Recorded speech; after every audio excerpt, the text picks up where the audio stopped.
السلام علیکم ورحمۃ اللہ۔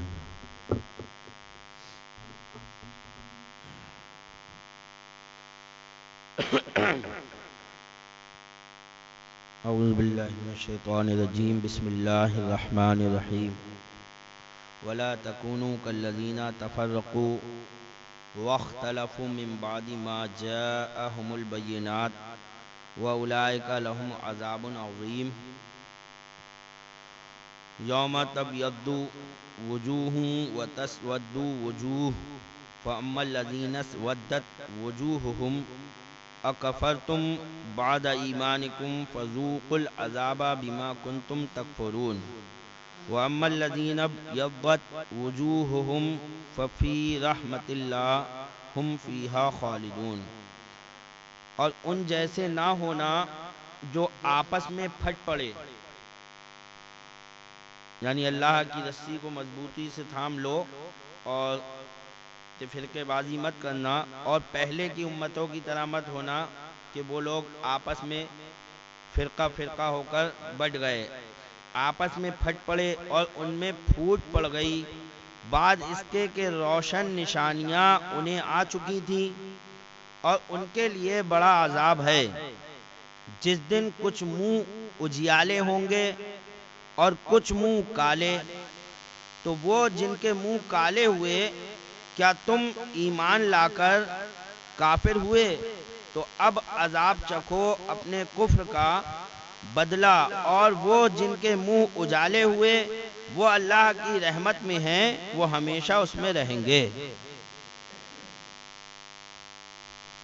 پتہ یہ چلا کہ قیامت کے دن کچھ کی شکلیں کالی ہو جائیں گی اور کچھ کی چمک رہی ہوں گی۔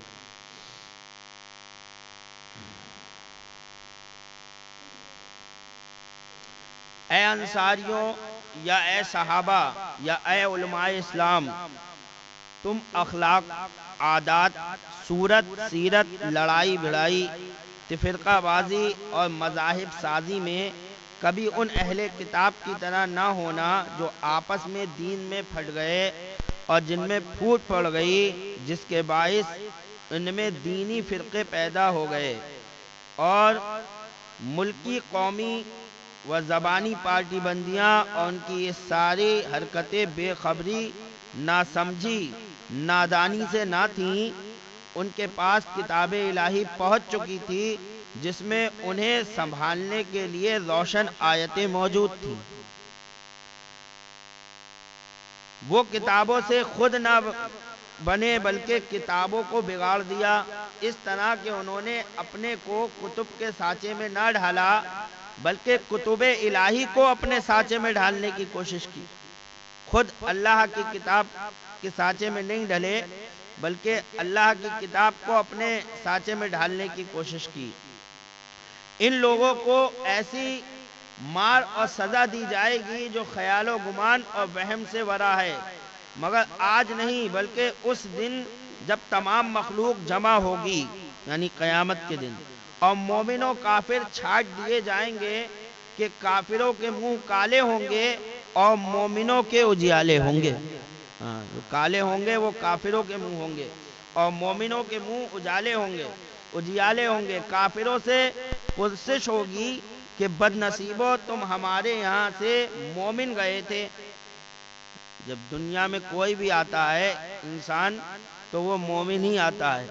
حدیث پاک میں ہے کہ اللہ کے رسول فرماتے ہیں کہ بچہ فطرت پر پیدا ہوتا ہے، فطرت یعنی دین اسلام پر، دین اسلام پر۔ کسی گھر میں پیدا ہو، یہود کے گھر میں، عیسائی کے گھر میں، کسی بھی گھر میں، ہندوؤں کے گھر میں، مشرکین کے گھر میں، کہیں بھی بچہ پیدا ہو وہ مسلمان ہی پیدا ہوتا ہے فطرت پر۔ سرکار فرماتے ہیں پھر اس کے ماں باپ اسے یہودی، نصرانی اور مجوسی بنا دیتے ہیں۔ تو اللہ فرمائے گا کہ تم تو یہاں سے مسلمان گئے تھے، مومن گئے تھے، وہاں جا کر کافر ہو گئے، لہذا اب تم اپنے اعتقادی دائمی کفر کی وجہ سے اور ان کفریہ عملوں کی وجہ سے جو تم کرتے رہتے تھے عذاب کا مزہ چکھو اور ہمیشہ چکھتے رہو۔ رہے اجیالے منہ والے تو قبر میں بھی، حشر میں بھی اور حشر کے بعد بھی اللہ کی رحمت یعنی مغفرت و جنت میں ہیں، جس میں وہ ہمیشہ ہمیشہ رہیں گے کہ نہ انہیں موت آئے اور نہ وہ وہاں سے کبھی نکالے جائیں گے۔ یہ اجالے منہ والے یعنی مومنوں کی شان ہوگی۔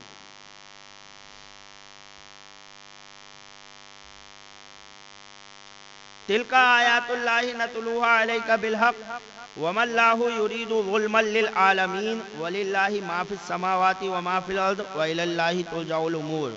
یہ اللہ کی آیتیں ہیں کہ ہم ٹھیک ٹھیک تم پر پڑھتے ہیں، یہ اللہ کی آیتیں ہیں جو ٹھیک ٹھیک تم پر پڑھی جاتی ہیں، اور اللہ جہان والوں پر ظلم نہیں چاہتا۔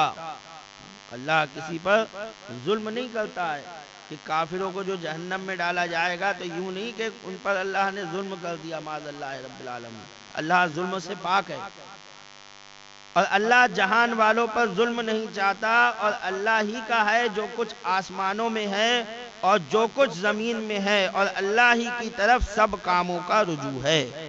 جتنے کام تم کر رہے ہو دنیا میں وہ سب کا حساب اللہ ہی کی طرف لوٹ کر تمہیں دینا، چاہے کوئی بھی ہو، چاہے مسلمان ہو یا غیر مسلم ہو، سب کو اللہ کے یہاں ہی رجوع لانا ہے اور اللہ کے یہاں ہی اپنے اعمال کا حساب دینا ہے۔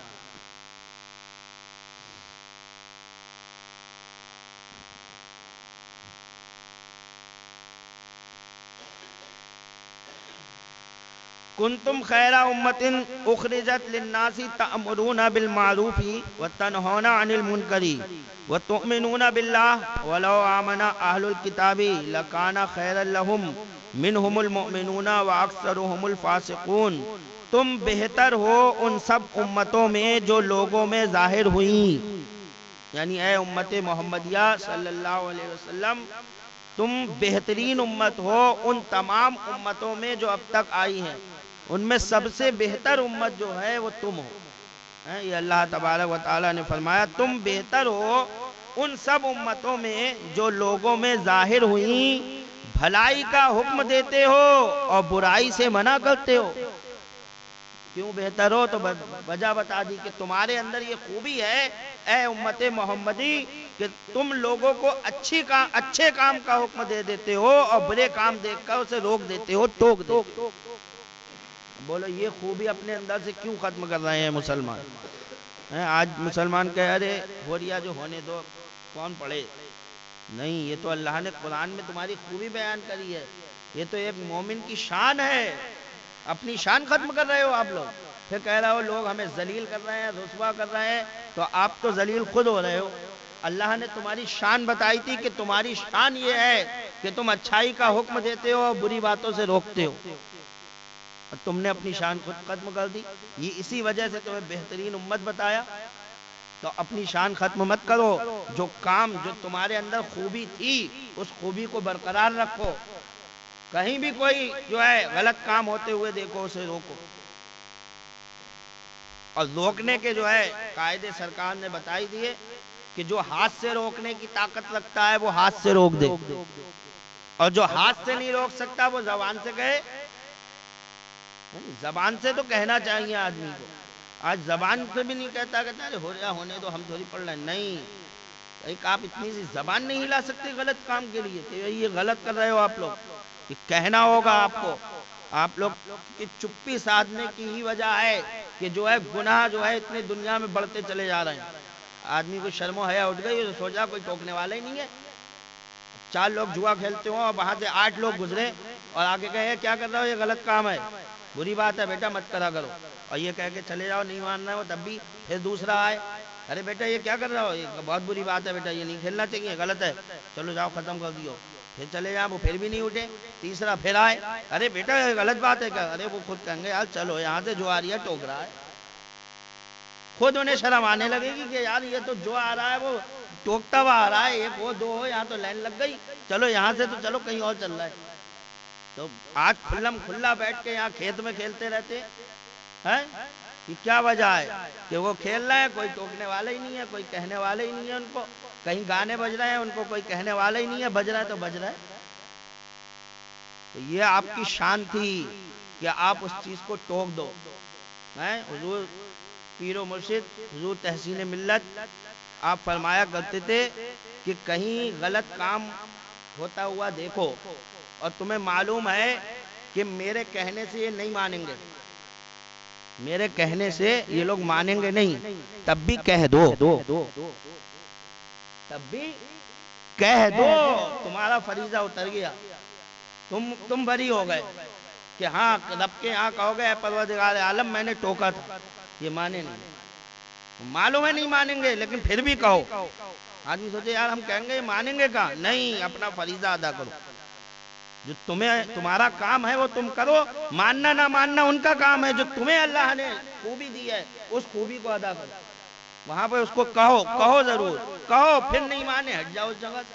اگر تم ہاتھ سے نہیں روک سکتے ہو، اتنی طاقت نہیں ہے اور ہاتھ سے روکنے کی طاقت ہے تو ہاتھ سے روک دو، لیکن اگر ہاتھ سے روکنے کی طاقت نہیں ہے تو کہو تو ضرور، اتنا تو کرو کہ کہو اس چیز کو کہ یہ چیز غلط ہے۔ تو یہی شان ہے، تم بہتر ہو ان سب امتوں میں جو لوگوں میں ظاہر ہوئی، بھلائی کا حکم دیتے ہو اور برائی سے منع کرتے ہو اور اللہ پر ایمان رکھتے ہو، اور اگر کتابی ایمان لاتے تو ان کا بھلا تھا، ان میں کچھ مسلمان ہیں اور زیادہ کافر۔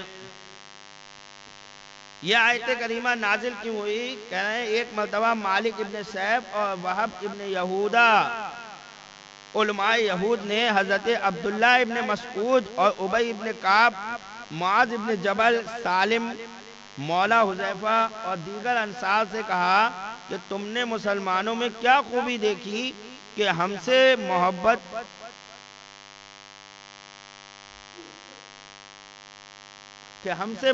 توڑ کر ان سے محبت جوڑ لی؟ ان بزرگوں نے جواب دیا کہ مسلمانوں کا دین بہتر دین ہے اور ان کی قوم بہترین قوم ہے اور ان کے نبی افضل الانبیاء ہیں۔ تب وہ یہود بولے نہیں، بلکہ یہودیت تمام دینوں سے افضل ہے اور بنی اسرائیل تمام جہان سے اعلیٰ۔ تمہارا قرآن بنی اسرائیل سے فرما رہا ہے وَإِنِّي فَضَّلْتُكُمْ عَلَى الْعَالَمِينَ۔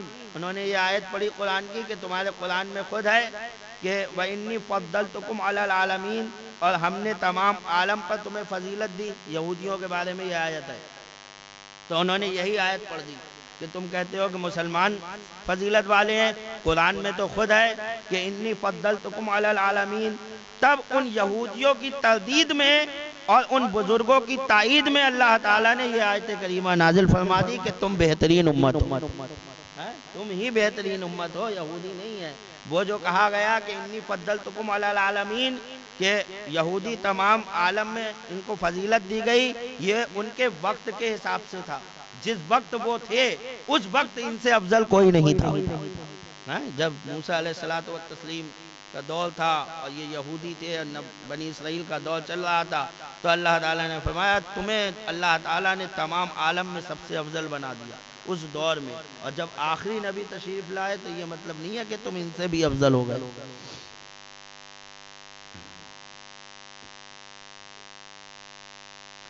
اس امت کی خوبی بتا رہے ہیں کہ یہ امت آخر امم ہے، گزشتہ امتوں کے عیوب قرآن کریم میں بیان ہوئے جس سے وہ ساری دنیا میں بدنام ہو گئیں، ہے نہیں؟ جتنی امتیں آئیں انہوں نے جو جو غلطیاں کری قرآن نے ان کا سب کا تذکرہ کر دیا۔ اب وہ پوری دنیا میں بدنام ہے قومیں کہ جو ہے یہودیوں نے یہ کرا تھا، عیسائیوں نے یہ کرا تھا، ان نبی کے ماننے والوں نے یہ کرا، نوح علیہ السلام کے ماننے والوں نے یہ کرا، ان کے عیب قرآن نے بیان کر دیے تو وہ امتیں بدنام ہو گئیں۔ مگر اس امت کے بعد نہ کوئی نیا نبی آئے گا، نہ کوئی آسمانی کتاب جس میں اس کے عیوب بیان ہو، غرض اس امت کی پردہ پوشی فرمائی گئی ہے۔ اللہ تعالیٰ نے اس امت کے عیبوں کو چھپایا ہے، اس امت کے عیبوں کو بیان نہیں کیا جائے گا کہیں، نہ کوئی نبی آئے گا، نہ کوئی کتاب آئے گی۔ تو یہ اس امت کی ایک خوبی ہوئی کہ اللہ تعالیٰ نے اس امت کے عیبوں کو چھپا دیا، کسی پر بیان نہیں ہوں گے۔ پچھلی کتب میں اس امت کے اوصاف کا ذکر تو تھا، ان کے عیوب کا تذکرہ نہ تھا، جس کے باعث وہ لوگ اس امت میں ہونے کی تمنا کرتے تھے۔ پچھلی امتیں اپنے نبیوں کے بعد ساری ہی گمراہ ہو جاتی تھیں، یعنی نبی آئے اور نبی جب تشریف لے گئے تو وہ امتیں بہک گئیں، گمراہ ہو گئیں، پوری امتیں بہک گئیں ہو جاتی تھی، مگر اس امت میں تا قیامت ایک فرقہ حق پر رہے گا۔ یہ شان ہے اس امت کی، پوری امت نہیں بہکے گی، 73 فرقے ہوں گے تو 72 تو بہک جائیں گے، ایک فرقہ جو ہے وہ حق پر ہی رہے گا، وہ جنتی فرقہ رہے گا۔ پوری امت نہیں بہکے گی، ایک فرقہ ہمیشہ حق پر رہے گا۔ اس امت میں ہمیشہ اولیاء اللہ اور علماء ربانی ہوتے رہیں گے۔ جس درخت کی جڑ ہری رہے اس میں پھل پھول آتے ہی رہتے ہیں۔ یہی امت کل قیامت کے دن بارگاہ الہی میں گزشتہ نبیوں کی گواہی دے گی کہ خدایا انہوں نے اپنی قوموں کو تبلیغ کی تھی۔ اس امت کے علماء بنی اسرائیل کے نبیوں کی طرح دین حق کی خدمت کرتے رہے اور کرتے رہیں گے۔ چنانچہ محدثین، مفسرین، فقہاء، متکلمین اسی امت میں ہوئے، کسی اور میں نہ ہوئے۔ حضرت ابو ہریرہ سے روایت ہے کہ فرمایا رسول اللہ صلی اللہ علیہ وسلم نے میری ساری امت جنتی ہے سوائے منکر کے۔ جو انکار کرے گا، جو گمراہ ہوگا، بد مذہب ہوگا، ان کو چھوڑ کے سرکار نے فرمایا میری ساری امت جنتی ہے سوائے منکر کے۔ ترمذی نے حضرت ابن عمر سے روایت کی کہ اللہ تعالیٰ میری امت کو کبھی گمراہی پر جمع نہ ہونے دے گا اور اس امت کی جماعت پر رب تعالیٰ کی رحمت ہوگی۔ اسی ترمذی نے حضرت ابو ہریرہ سے روایت کی کہ حضور انور صلی اللہ علیہ وسلم فرماتے ہیں جنتیوں کی کل 120 صفیں ہوں گی، صفیں بنائی جائیں گی جنتیوں کی، تو کتنی صفیں بنیں گی؟ 120 صفیں بنیں گی۔ جنتی جو لوگ ہوں گے وہ 120 صف میں آئیں گے۔ اب صفیں کتنی لمبی ہوں گی اللہ جانے، تو 120 صفیں ہوں گی جن میں 80 صفیں میری امت کی اور باقی 40 صفیں ساری امت ہوگی۔ آپ اندازہ لگائیے آدم علیہ السلام سے لے کر عیسیٰ علیہ السلام تک کتنے نبی آئے؟ 1,24,000 یا 2,24,000 کم و بیش، اتنے نبی پیغمبر دنیا میں آئے۔ اب ان کے امتی کتنے، لیکن ان کی کل 40 صفیں ہو رہی ہیں اور تنہا امت محمدی کی 80 صفیں ہو جائے گی۔ اتنی کثرت ہوگی امت محمدی کی، سرکار نے فرمایا 80 صفیں ہوگی۔ ترمذی نے حضرت ابو امامہ سے روایت کی کہ حضور انور صلی اللہ علیہ وسلم نے فرمایا مجھ سے میرے رب نے وعدہ کر لیا ہے کہ میری امت کے 70,000 شخص بغیر حساب اور عذاب جنت میں جائیں گے، اور فرمایا جن میں سے ہر ایک کے ساتھ 70,000 اس کے طفیل چلے جائیں گے۔ یعنی 70,000 کا اللہ نے مجھ سے وعدہ کیا اور ان 70,000 کے ساتھ ہر ایک آدمی کے ساتھ 70,000 اور جائیں گے، ان کو وہ ساتھ ان کے طفیل جائیں گے۔ امام بغوی نے حضرت عمر سے روایت کی کہ جنت ہم سے پہلے دیگر انبیاء اکرام پر حرام ہے، یعنی سب سے پہلے اللہ کے رسول ہی تشریف لے جائیں گے۔ جب تک سرکار تشریف نہیں لے جائیں گے کوئی نبی جنت میں نہیں جائے گا، اور ہماری امت سے پہلے تمام امتیوں پر حرام ہے، یعنی جب تک امت محمدی نہیں جائے گی جب تک اور کوئی امت نہیں جائے گی۔ تو یہ فضیلت اپنی دیکھیے اور پھر سوچئے کہ ہم لوگوں کو کیسے ہونا چاہیے، کیا ہم لوگوں کو ناچنا چاہیے، کیا ہم لوگوں کو کودنا چاہیے؟ ارے اتنے فضیلت والے آدمی کو تو اللہ اللہ کرنا چاہیے، نہیں اس کے علاوہ کچھ نہیں۔ اللہ نے اتنا فضیلت والا بنا دیا، اتنا بڑا مرتبہ دے دیا، تو بس پھر کہاں یار دنیا، ہمیں تو دنیا نظر ہی نہیں آنا چاہیے، بس دین دیکھو صرف۔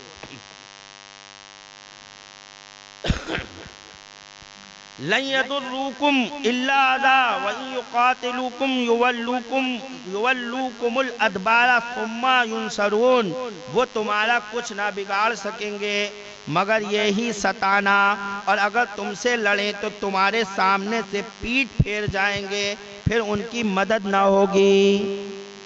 کافر تمہارا کچھ نہیں بگاڑ سکتے۔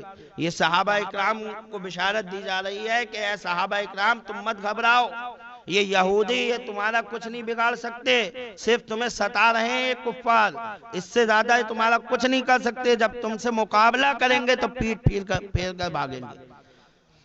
اور ان کی مدد نہ ہوگی۔ جب یہود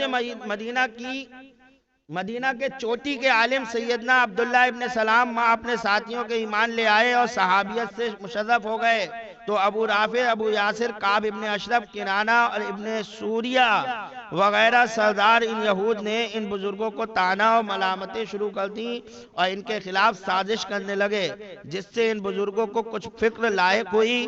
ان بزرگوں کی تسلی کے لیے اللہ تبارک و تعالیٰ نے یہ آیت کریمہ نازل فرما دی کہ تم مت گھبراؤ، یہ کچھ نہیں کر پائیں گے تمہارا۔ اس آیت سے چند فائدے بھی حاصل ہوئے۔ اس آیت میں رب تعالیٰ نے چند غیبی خبریں دی ہیں جو ہو بہو پوری ہو گئی۔ ایک یہ کہ یہود مدینہ مسلمانوں کو تباہ نہ کر سکیں گے، ایسا ہی ہوا، باوجود کہ وہ یہودی طاقتور اور بے پایہ دولت کے مالک تھے۔ مسلمان عموماً کمزور اور غریب تھے، مگر پھر بھی وہ ان کا بال بیکا نہ کر سکے۔ دوسرے یہ کہ جنگ کی صورت میں وہ مسلمانوں کے مقابلے نہ ٹھہر سکیں گے۔ ایسا ہی ہوا کہ ہر موقع پر، خصوصاً جنگ احزاب میں، جبکہ سارے مدینہ کے یہودی اور مکہ ہی کے نہیں بلکہ سارے حجاز کے ہر قسم کے کافر جمع ہو کر مسلمانوں پر حملہ آور ہوئے، مگر سب خائب و خاسر ہوئے۔ مسلمان ان کے شر سے محفوظ رہے۔ پھر بنی قریظہ اور بنی نذیر سے مسلمانوں نے مدینہ خالی کرا لیا کہ بنی قریظہ کے سارے جوان قتل کر دیے گئے اور بنی نذیر جلا وطن، مگر انہیں مقابلہ کرنے کی ہمت نہ ہوئی۔ پھر عہد صدیقی و فاروقی میں عیسائیوں پر مسلمانوں کو جو عظیم الشان فتوحات حاصل ہوئے وہ تا قیامت یادگار رہیں گے۔ جنگ قادسیہ و یرموک میں لاکھوں اہل کتاب کے مقابل چند ہزار مسلمان تھے، مگر میدان مومنوں کے ہی ہاتھ لگا تھا۔ ایک طرف لاکھوں تھے اور ایک طرف صرف چند ہزار تھے، لیکن پھر بھی مسلمان ہی جیتے تھے۔ اس پر ایک اعتراض کرنے والے اعتراض کر رہے ہیں کہ اس آیت سے معلوم ہوا کہ مسلمانوں کو کفار خصوصاً اہل کتاب نقصان نہ پہنچا سکیں گے، مگر بہت دفعہ مسلمانوں کو بڑی بڑی تکالیف اور مصیبتیں کفار کی طرف سے پہنچی۔ دیکھ لو آج بھی عیسائی ہر جگہ چھائے ہوئے ہیں اور ہندوستان کے مسلمانوں کی زندگی کفار کے ہاتھوں دوبر ہو چکی ہے۔ پھر یہ آیت کیسے صحیح ہو سکتی ہے؟ تو اس کے چند جواب دیے ہیں۔ کہا اس کا ایک جواب تو یہ ہے کہ یہ آیت کریمہ یہود مدینہ کے متعلق ہے اور یہ واقعات ہو چکے ہیں جیسا کہ شان نزول سے معلوم ہوا۔ دوسرا یہ کہ یہ وعدہ صحابہ اکرام سے تھا جو تمام کفار اہل کتاب کے مقابلے میں یہ پورا ہو چکا۔ اور تیسرا جواب یہ کہ یہ وعدہ سارے مسلمانوں سے ہے، مگر شرط کہ وہ اسلام پر مضبوطی سے قائم رہے۔